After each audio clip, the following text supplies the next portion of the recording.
So after the Supreme Court dismissed Texas Attorney General Ken Paxton's empty lawsuit that looked to overturn President Trump's loss, he scurried to the safe confines of Maria Bartiromo's show to discuss where the clown car is going to make its next stop. And I'm actually very curious because you don't get a chance to hear what the next stage is because they a lot of times don't know. So anyway, during this interview on Fox Business on a show called Sunday Futures with Maria Bartiromo, which I'm not sure which futures they discussed, but she did ask Paxton if he had a plan B after he lost the Supreme Court bid. Let's see what he had to say. AG, do you have a plan B? What's next in terms of the Trump legal challenge to all of this? Going forward, I think the Trump campaign is taking our arguments that we tried to get in front of the U.S. Supreme Court. They are now going to take those, I think, state by state, because I think they are legitimately good constitutional arguments that don't depend on actually proving every little instance of fraud. So, okay, this is on the Fox Business Network, and maybe if you speak fast enough, maybe the folks listening won't really know what you just said. But the tail end of that, the very last part of what AG had to say was he's gonna now take these cases. Hopefully, Trump will take his case from the Supreme Court and take it to every state because it has a lot of good components that don't necessarily have to prove every little instance of fraud. Well, what the hell are we doing this for? Hey, you know what? I'm gonna take this case to the court. I'm gonna go on Judge Judy even. Or it's preset. I'm gonna go on Judge Judy. And you know what? I don't have to necessarily prove any moments in anything about my case. All I have to do is just say that it's there, and then maybe you'll let me be on TV and maybe give me $2,500. I don't know. It doesn't matter. But you know what Judge Judy would say, as crazy as she is? She'd kick you out of the court and tell her bailiff, I think he's pissed. What did she say? Is he pissing on my head and tell me it's raining? Something like that is what she likes to say. But again, this is an attorney general in the United States of America for one of a very large state. But his reasoning is we don't have to prove every little instance of fraud. Yeah.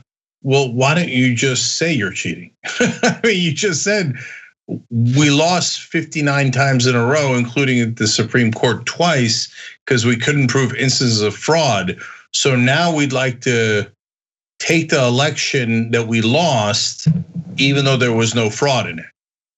Well, what is that? That's stealing the election. You just accidentally admitted you're against democracy. And that's the whole point of this all along. It's Texas saying, I don't like the way Georgia voted, or Wisconsin, Pennsylvania, and Michigan. So I want to just get rid of their votes. That's literally the ask. That's why even the deeply, deeply right-wing Supreme Court was like, no, that's not how our Constitution works. One state doesn't get to take away the votes, all of the votes of another state, and say the guy who didn't win is now the winner. And by the way, all the meanwhile admitting, well, we can't prove instances of fraud. Yeah, that's why you lost 59 times. No, I'm saying this every point of this sentence where he said, every little instance of fraud. Are they little instances of fraud? I thought fraud was rampant and it's a horrible thing. But all these people that you brought in, some random lady in Michigan, another random lady in wherever other state they were arguing their case in, bring them in front of a bunch of folks to testify of these little instances of fraud that didn't happen. So why'd you bring them in if they're so little and insignificant that you don't have to show? It's every time it's a big deal until it's not a big deal. Suddenly it's just little instances of fraud that we don't really have to show any evidence of. You know why they're used to not having to show any evidence of anything? Because their supporters have been nodding every time they say something, go, oh, maybe the courts will do that too, because we've gotten this far by not saying anything for the past month and a half. Or I think it's about a month and a few days. So for the past over a month, we've been saying nothing and getting somehow tons of money for it and support enough people to be in the streets like they were in DC to attack each other over it. Why would they think the court would be any different? Because they live in the fantasy land that they expect everyone else to join them in. Yeah, so Stephen Miller went on TV this morning. He's one of the worst parts of the Trump administration, which is saying a lot. And he said, well, I mean, the different slate of electors didn't get seated or certified anywhere, and we lost every court case. But those different electors, the alternate electors, exist somewhere, so Congress could just say that they should apply instead of the Electoral College that just certified the vote today. Okay, yeah. I mean, you could do a military coup and you could do a lot of different things and declare Trump king, but you can't say that he won this election in a democracy. You can't, that's the one thing you definitely cannot say. So they're just now at the point where they're like, I don't care, man.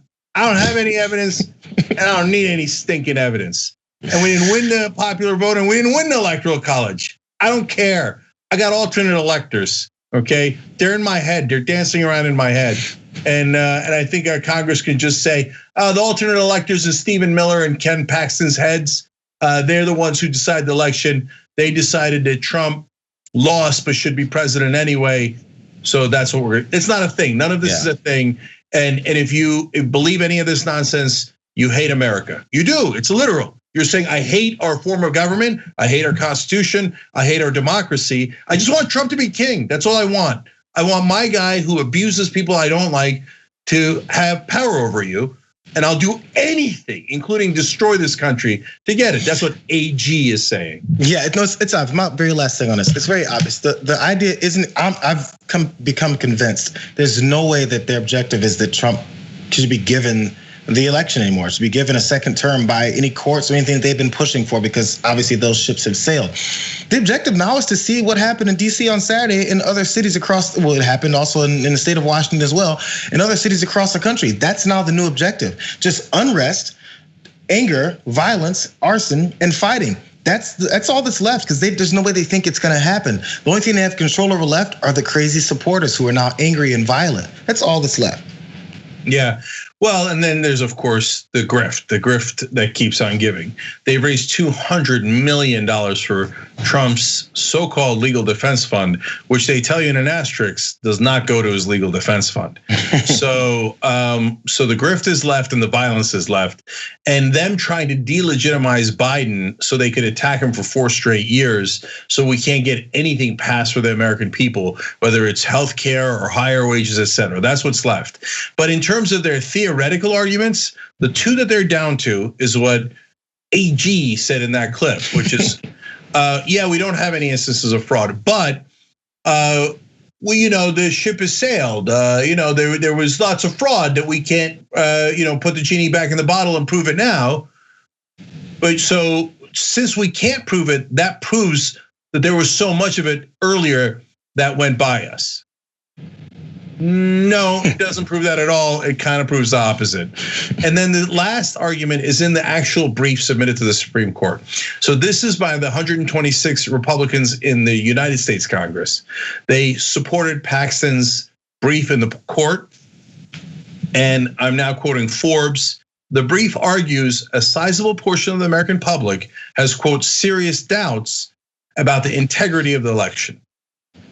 In other words, we lied and told everybody there was something wrong with the election, and they believed us. Since they believe us, you should overturn the election even though there was nothing wrong with it. Yep. A comedy. We were successful in fooling enough people to say ridiculous things. Therefore, that should be the new reality.